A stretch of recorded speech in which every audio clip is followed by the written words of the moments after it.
If you're like one of the parents I work with who are struggling to help their young people cut down on screen time and keep their phones away, basically, then you would find this very interesting. So, what we're going to do now is just to provide you with a step by step guide to help you help your teenager basically to cut down on screen time. And the approach really is to come at this with respect, connection, and results rather than trying to be controlling or get into conflict with your young person because that never works. So, the first thing is you need to start with a very calm, non judgmental conversation. So, sit the young person down.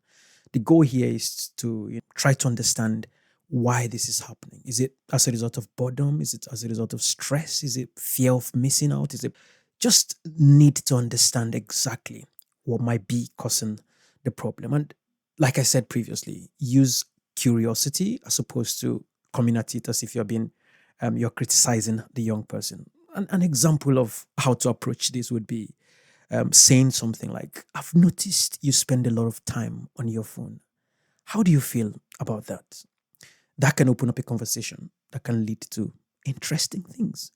The next thing you have to do is you reflect their perspective. So that question is going to lead to answers.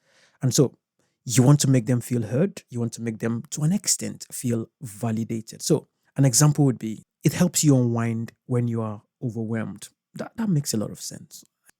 Throw in an example, if you can, to let them understand that the struggle is not peculiar to them. The third thing is you want to share observations and not accusations. So the goal here is to raise awareness gently without blaming them.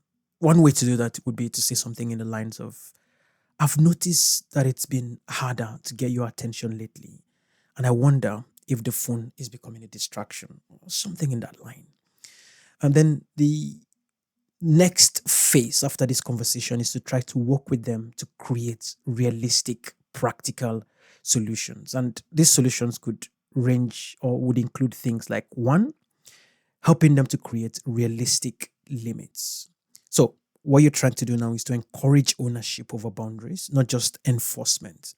Let them help design solutions, and then that would mean they can easily own the solutions. And so it's not you throwing solutions at them, but them working with you to come up with solutions. So, an example of a way to do that would be what's a fair amount of screen time on school nights or weekends?